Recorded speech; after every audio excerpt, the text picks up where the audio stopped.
Assalamualaikum warahmatullahi wabarakatuh. Di sini saya akan mempresentasikan uji kompetensi 2 PWeb 2022 dengan saya sendiri, Dola Sirejeki dengan NIM 21000184330 di kelas I dengan dosen pengampu Pak Ali Tarmuji.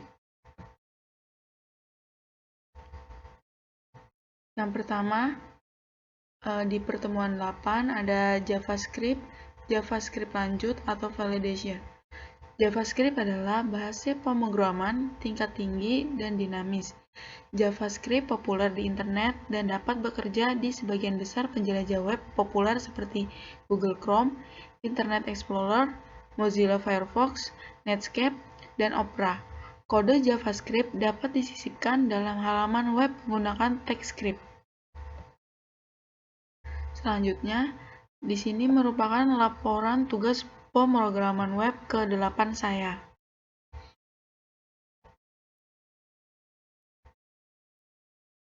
Ini merupakan tampilan dari program HTML, CSS, dan JavaScript.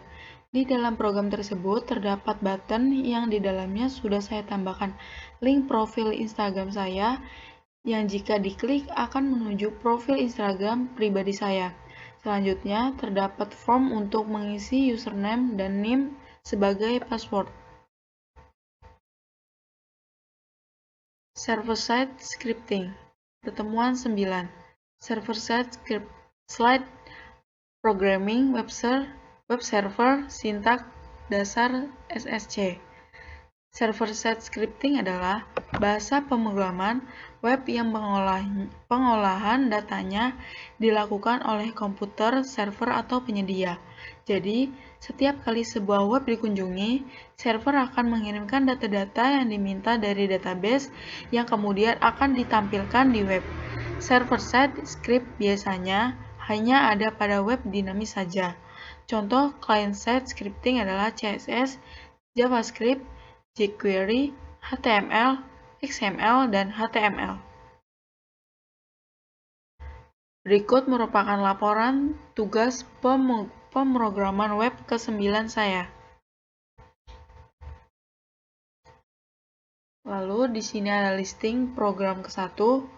Pada program ke-1 ini, membuat program menghitung jumlah gaji sebelum terkena pajak dan gaji setelah dipotong pajak, dengan jumlah gaji dikurangi pajak yang akan dibayarkan. Gaji sebelum pajaknya yaitu Rp1.000.000 dan gaji yang dibawa pulang yaitu Rp900.000. Lalu listing program yang kedua, di sini membuat program menghitung suatu bilangan.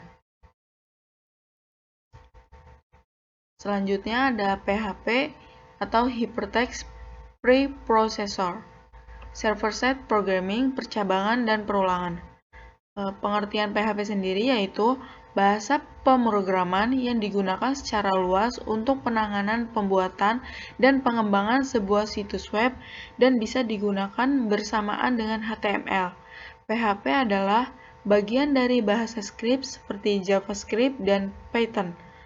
Lalu, di sini ada struktur percabangan atau pemilihan, yaitu memilih salah satu, sedangkan struktur perulangan yaitu dapat melakukan secara ulang.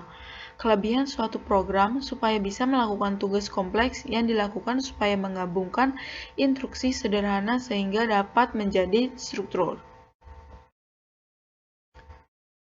Berikut merupakan laporan tugas pemrograman web ke-10.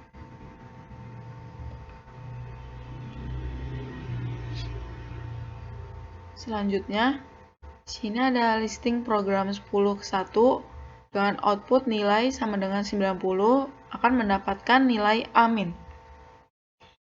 Di sini menggunakan program PHP dengan memodifikasi program sehingga mampu menampilkan hasil konversi dari nilai angka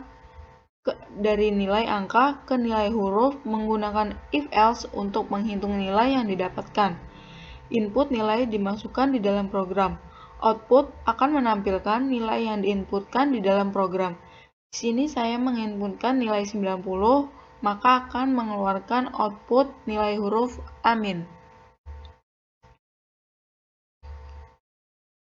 Selanjutnya, membuat program for bersarang atau segitiga bintang. Program akan menampilkan output untuk menghitung segitiga bintang. Untuk menampilkannya, kita harus menginputkan nilai di dalam kolom. Di kolom tinggi untuk menampilkan tinggi segitiga bintang. Contohnya, saya menginputkan nilai 4, lalu browser akan menampilkan 4 tingkat yang berbentuk segitiga bintang. Pertemuan 11, Server-Side Programming, Penanganan Form. Form inputan dibuat dengan tag-tag HTML. Halaman yang mengandung form murni atau tidak ada skrip PHP. Tidak harus disimpan di dalam bentuk PHP, bisa dalam bentuk HTML. Untuk merancang sebuah form inputan, setidaknya ada 3 hal yang penting, yaitu yang pertama ada method, menentukan data inputan form yang akan dikirim. Yang kedua ada action, menentukan data inputan dari form yang akan diproses. Yang ketiga ada submit button, yaitu tombol trigger yang digunakan sebagai pengiriman data dari form inputan. Berikut merupakan laporan tugas pemrograman ke-11 saya.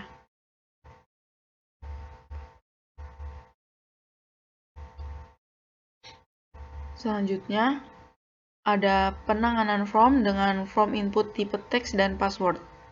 Di sini saya menginputkan beberapa nama, ada 4 nama, yaitu yang satu Regiska, 2 Oktanur, 3 Trisni, 4 Andarista. Setelah saya submit, akan mengoutputkan nama teman-temanku yang sedang belajar PHP.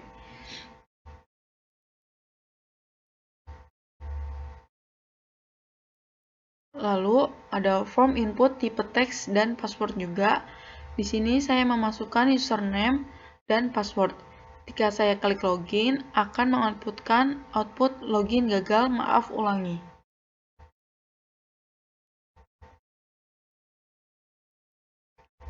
Selanjutnya, form input tipe radio.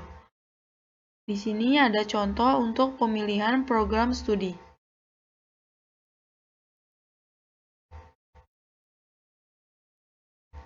Lalu, input tipe checkbox. Metode penggunaan form input tipe checkbox yang menggunakan metode gabungan antara skrip HTML dan PHP dalam satu halaman atau satu file PHP. Lalu input tipe combo box. Metode penggunaan form input tipe combo box yang menggunakan metode gabungan antara skrip HTML dan PHP dalam satu halaman satu file PHP. Lalu input tipe text area. Contohnya di sini ada memasukkan biodata yang menggunakan tipe form input text area untuk metode gabungan antara skrip HTML dan PHP dalam satu halaman atau file PHP. Selanjutnya pada pertemuan 12 ada server-side programming, array, dan fungsi di PHP. Array merupakan tipe data terstruktur yang berguna untuk menyimpan sejumlah data yang bertipe sama. Bagian yang menyusun array disebut dengan elemen array, yang masing-masing elemen dapat diakses tersendiri melalui index array. Index array dapat berupa bilangan integer atau string yang disebut asosiatif. Lalu, ada function atau fungsi.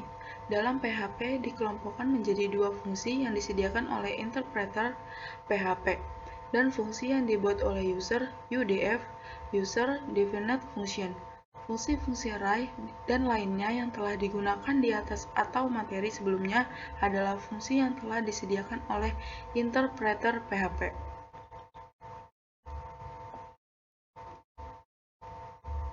Berikut merupakan laporan tugas pemrograman web ke-12.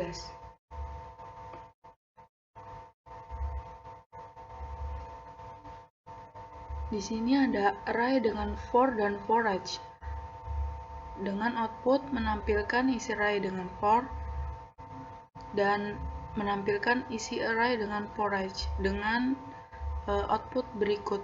Saya mengambil contoh bunga.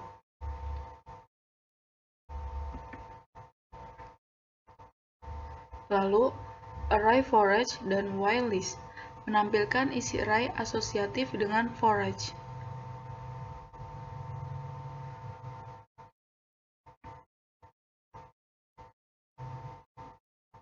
Selanjutnya ada array dengan sort dan r-sort. Nilai array sebelum diurutkan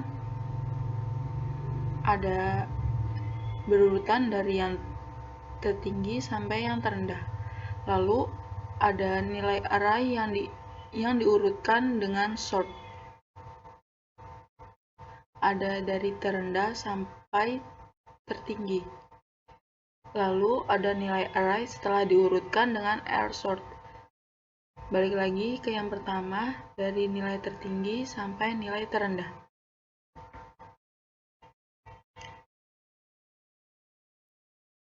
Lalu ada array dengan a-sort dan r-sort. Berikut merupakan tampilan array sebelum diurutkan dan nilai array setelah diurutkan dengan a-sort, dimulai dari yang terendah sampai tertinggi. Lalu nilai array setelah diurutkan dengan r-sort, dari tertinggi sampai dengan terendah. Lalu ada array dengan k-sort dan char-sort.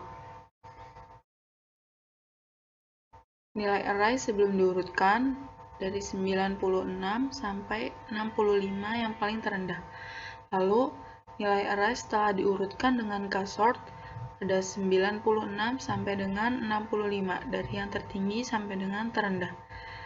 Selanjutnya ada nilai array diurutkan dengan char-sort dari terendah sampai dengan tertinggi. Selanjutnya ada fungsi tanpa value tapi dengan parameter. Di sini saya mengoutputkan perkenalan nama dan universitas. Ada juga fungsi dengan return value dengan parameter. Di sini saya mengoutputkan umur dengan program tahun lahir saya dikurangi tahun sekarang. Lalu ada fungsi tanpa return value dengan parameter, mengoutputkan nama saya.